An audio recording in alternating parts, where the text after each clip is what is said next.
it's me, Amber. Welcome to my podcast. Sorry if I sound a little down tonight, but I had a very interesting conversation about love and this, that, and the other, and it's kind of troubling me a little bit. So the discussion was about whether or not you can control the emotion of love. It was more so that, oh, you can't help who you fall in love with. And I disagree. Because I said, well, love is an emotion. You have more control of your emotions. I mean, that's what common sense is for. And I used the example of, I asked my friend, I said, have you ever hated someone so much that you wanted to strangle them? And he's like, yeah. I said, but did you strangle them? And he's like, no. And I was like, okay then. So your common sense kicked in and prevented you from acting on emotion. And he's like, oh, you have a point. I said, same thing about love. But after I said that, I'm like, I sound so like not like a cynic, but just, I don't know. Love should, in essence, be free enough that it just happens. But then at the same time, it's like, there are certain red flags that just go off. And it just gives you an indicator whether or not you should follow in that emotion. I mean, if we truly were allowed to just follow emotions blindly, then anybody could get off for whatever in terms of murder, this, that, or the other. So why is it that we make excuses for things that we do or red flags that we miss or like mistakes that we make because we were in love or we were feeling love or because I loved him or whatever? So we're excusing bad behavior that in essence probably just hurts us, and maybe it hurts the other person as well.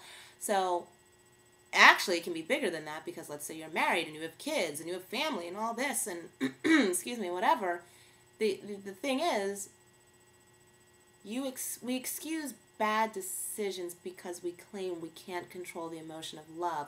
But our society punishes people for not being able to control the opposite emotion, hate, which you can make the argument love and hate aren't opposites because of this, that, and the other, whatever. Fundamentally, hate being the opposite of love, we penalize people for acting on emotions.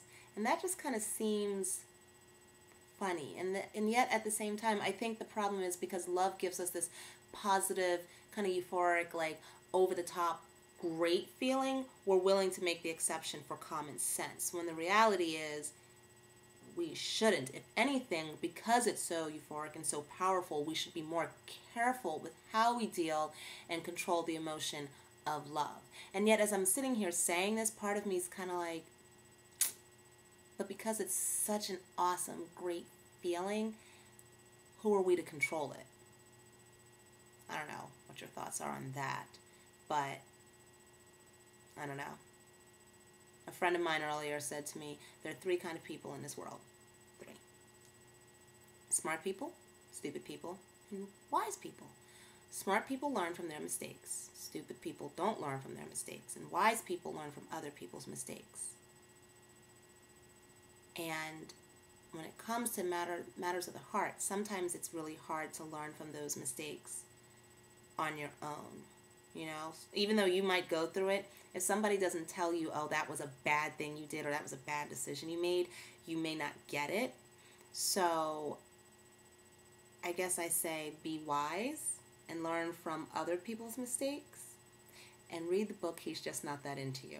I am telling you, that book will change your life. And a movie comes out soon.